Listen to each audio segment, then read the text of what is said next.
শুভেন্দু অধিকারী তিনি আজকে ইতিমধ্যেই ঝাড়গ্রামে পৌঁছে গিয়েছেন। লোধা শবরদের পিঠে উৎসবে বিরোধী দলনেতা শুভেন্দু অধিকারী।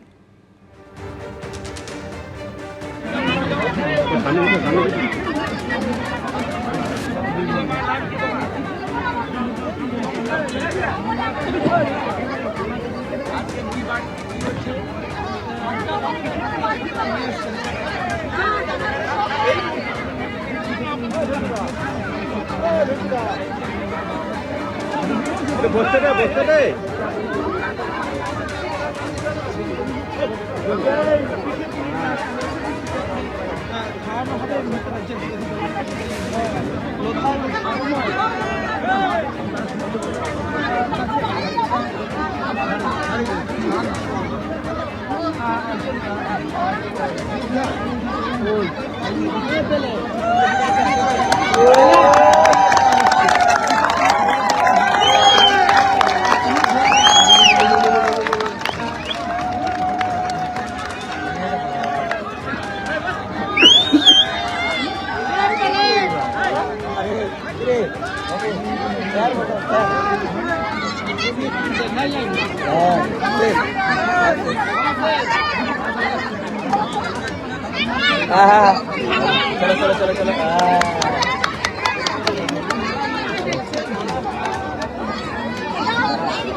चलो पीछे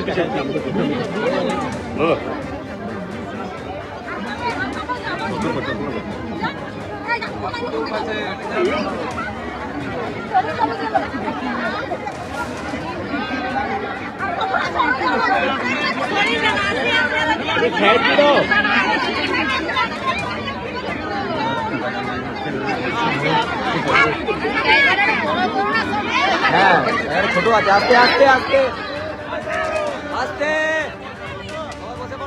জামবনিতে আজকে সভা করবেন শুভেন্দু অধিকারী। তার আগে এই মুহূর্তে আপনারা দেখতে পাচ্ছেন লোধা শবরদের পিঠে উৎসবে বিরোধী দলনেতা তিনি সামিল হয়েছেন। আজ সংক্রান্তি আর সেই উপলক্ষে আজ পিঠেপুলি উৎসব হচ্ছে। ঝাড়গ্রামে লোধা শবরদের পিঠে উৎসবে বিরোধী দলনেতা তিনি উপস্থিত রয়েছেন।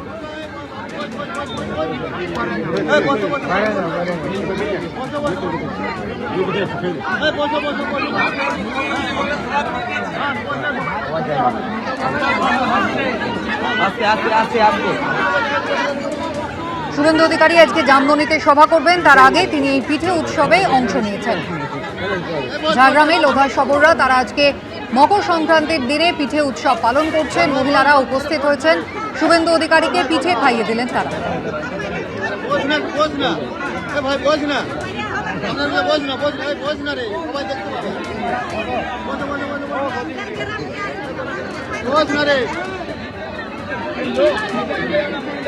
अरे बोझ ना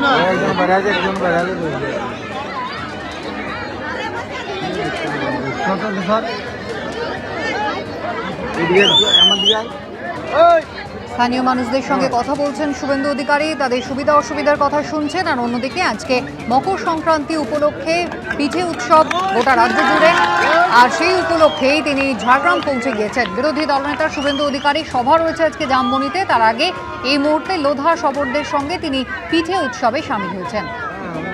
মহিলারা বাড়ি থেকে পিঠে বানিয়ে এনেছেন। মিষ্টিমুখ করালেন তারা শুভেন্দু অধিকারীকে। মালা দিয়ে উত্তরীয় দিয়ে স্বাগত জানানো হলো বিরোধী দলনেতা।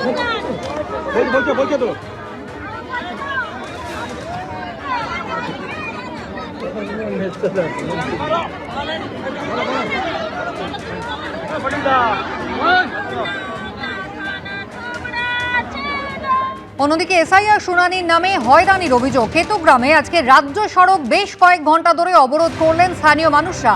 নথিতে সামান্য কিছু ভুল থাকার জন্য তাদের বারবার শুনানিতে ডাকা হচ্ছে। বিক্ষোভকারীরা এমনটাই অভিযোগ করছেন।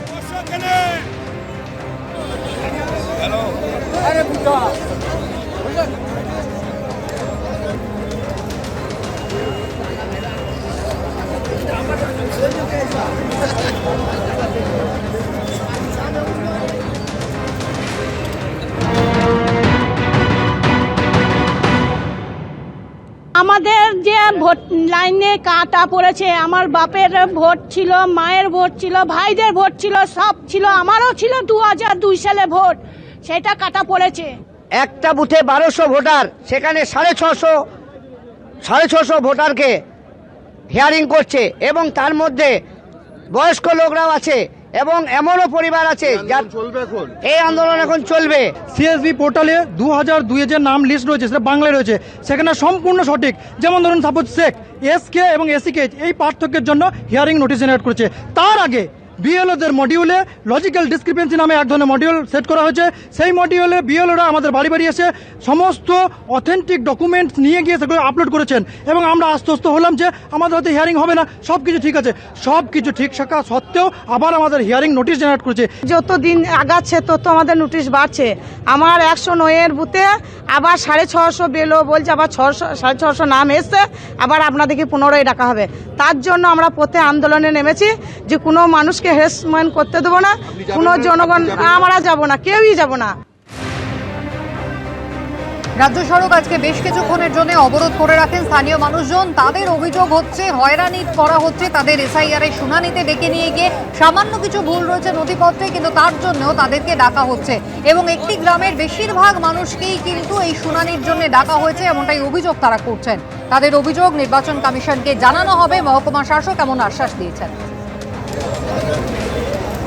বিস্তারিত জানিয়েছেন আমাদের প্রতিনিধি রানা দাস।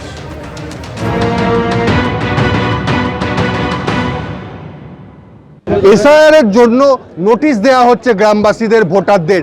সেই কারণেই কেতুগ্রামে অবরোধ চলছে, রাস্তা অবরোধ করেছে মহিলারা। আমরা দেখতে পাচ্ছি একদিকে মহিলা পুরুষ তারা একেবারে রাস্তার ওপর বসে রয়েছে। কয়েক ঘন্টা হয়ে গেল এই অবরোধ চলছে। অন্যদিকে দেখাবো যে এই অবরোধ যাতে ওঠে এবং সেই কারণে বিডিও এখানে উপস্থিত রয়েছেন, বিডিওকে দেখা যাচ্ছে। এছাড়াও পুলিশ এখানে ঘটনাস্থলে রয়েছে, কোনো রকম অপ্রীতিকর ঘটনা যাতে না ঘটে। যেটা জানা যাচ্ছে যে যারা আন্দোলন করছে তাদের সঙ্গে কিন্তু বিডিও এখানে কথা বলবে এবং কথা বলে তারপরেই তিনি সিদ্ধান্ত। লজিক্যাল হিয়ারিংয়ের সম্পর্কে সাধারণ মানুষের কিছু ক্ষোভের সৃষ্টি হয়েছে, তো তারা তাদের গ্রিভেন্স জন্য এইখানটা অবরোধ করেছেন। তো সেই জন্য আমি এখানে এসেছি এইখানকার পরিস্থিতি দেখতে, তাদের কি বক্তব্য আমি শুনবো, তারপর যে তাদের যেরকম দাবি থাকবে সেই দাবি দেওয়া আমরা কমিশনকে ফরওয়ার্ড করে দেবো। আইন শৃঙ্খলা বজায় রাখার জন্য প্রশাসনিক কর্তা হিসেবে যেটা করণীয় আমি সেটা করব। হ্যাঁ, এটা লজিক্যাল ডিসক্রিপেন্সিতে বেশ কিছু জিনিস এসছে, সেটা আমরা যতটা হিয়ারিংয়ের মাধ্যমে সম্ভব আমরা শুনানিতে সেটা ক্লিয়ার করতে দিচ্ছি। একেবারে বিডিও যেমন বললেন, তিনি কিন্তু তাদের সাথে কথা বলবেন আন্দোলনকারীদের সাথে এবং তাদের দাবিগুলো নির্বাচন কমিশনকে জানাবে এবং অবরোধ যাতে উঠে যায়। তবে অবরোধকারীরা স্পষ্ট জানাচ্ছে যতক্ষণ না তাদের দাবি মানা হচ্ছে ততক্ষণ পর্যন্ত এই অবরোধ চলবে। রানা দাস, এবিপি আনন্দ, পূর্ব বর্ধমান। এবিপি আনন্দ, এগিয়ে থাকে, এগিয়ে রাখে।